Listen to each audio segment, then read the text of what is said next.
So I was reading the Drake and Adin Ross lawsuit, and I saw a name that made me stop and say out loud, who in the world is George Juan? Everyone online is stuck on the same two things, Drake and Adin Ross. Gambling, crypto, oh my gosh, botting. I mean, I don't even know why people really care about the botting stuff anyways. I don't listen to music based on who has the most streams, and I could care less if artists are exploiting a system that is notorious for exploiting them. What interests me is what was buried in the lawsuit. Another person, not a rapper, not a streamer, not even a casino exec. A random guy named George Juan, who supposedly is from Australia. And once the lawsuit explains who he is, everything starts clicking. Let's break it down clean. There's a federal lawsuit accusing Drake, Adin Ross, and others of promoting illegal online gambling, moving money in ways that allegedly violates the law, artificially boosting content and visibility. Drake's name is included because of his public relationship with Stake and Adin. That's the headline version. But then the lawsuit names George Juan. Nguyen. I guess that's how you pronounce it. No rapper tag. He's not an influencer. Just a regular name sitting in the middle of all this chaos. Before I get into this, let me introduce myself. My name is Jade, and welcome to my channel, Get Into the Black, where we explore life, business, and culture our way, from Puerto Rico to the world. For all my kinfolk, you know what to do. Make sure you hit that like button like it owes you money. And drop a comment so we know that you're here. Check on in. And if you haven't subscribed already, please take the time out to do so right now. Even if you think you're subscribed, go ahead. Make sure that you are. Take the time to make sure that you are. With that being said, let's get into this video. So let's talk about who George Juan actually is, according to this lawsuit itself, right? The lawsuit alleges that George Juan is the person behind the account known online as Grand Wizard, an operator tied to the account Academics TV. Not actual DJ Academics, the personality, but the page, the clipping account, the agitator, the account that posts hip-hop narratives faster than most blogs. They are louder than journalists and more aggressive than any fan page. If you know the backstory on this guy, then you know he's an issue. Very problematic individual. Getting rich off the culture and has very little respect for it. I guess when you put all those things together, it kind of makes sense why he's rolling with Drake and Act, right? The lawsuit describes him as someone who helped facilitate amplification, acted as a go-between for promotion and visibility, was involved in the distribution side of influence. And that's when I paused, because suddenly it wasn't about fake engagement. This was about who controls the megaphone within hip-hop media.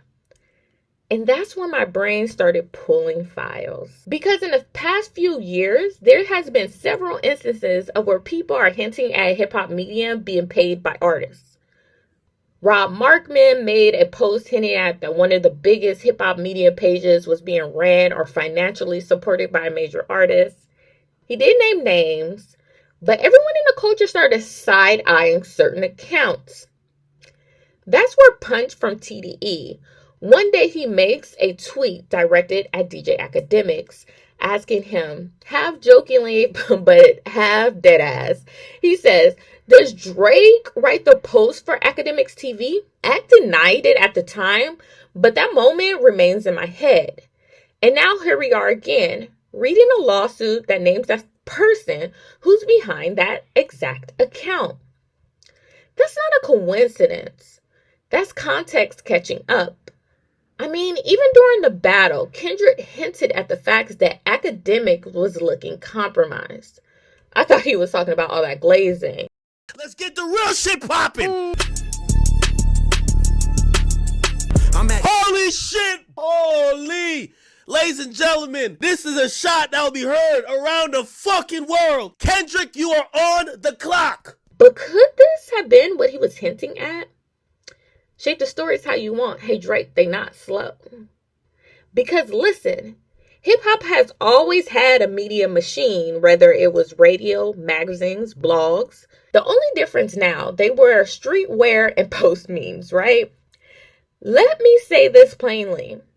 If Drake wanted bots, that's easy. That's entry level internet nonsense. But bots don't shape opinion. Media placement does. A page like Academics TV decides what feels important, what gets framed as the culture talking, what narrative spreads before facts even catch up. And look at who is the person behind this account. So when a lawsuit names a media operator, not just a promoter, that tells me the real currency here wasn't views. It was influence disguised as organic culture.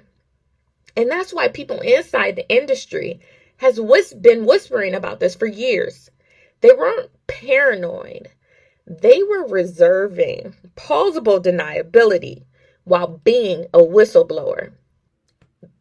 Let me say this here.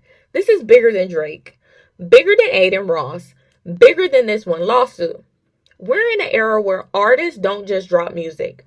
They manage ecosystems. Media pages quietly become extensions of PR. An audience mistake amplification for authenticity. I touched on this briefly in my Cardi B and Nicki Minaj video, in which I shared about how their fan bases contribute to the hip hop ecosystem. So the question isn't, is this legal or illegal? The real question is, how much of what we call hip hop discourse is actually curated? Hip hop media is honestly starting to look like a bad reality show. And honestly, this is why I wanted to build spaces outside of this algorithm. Real conversations about culture, history, and power. If that's your vibe, you've got my heritage interest list linked below. There's no selling, no pressure, just people who want to think deeper than headlines. The lawsuit didn't just expose gambling. It exposed how influence moves. And once you see who's named, you start understanding who's been talking all along. If you like this video, you're sure to like this one. And until next time, stay beautiful, stay blessed, and stay black. This is Jade, and you're watching Get Into the Black. Bye-bye.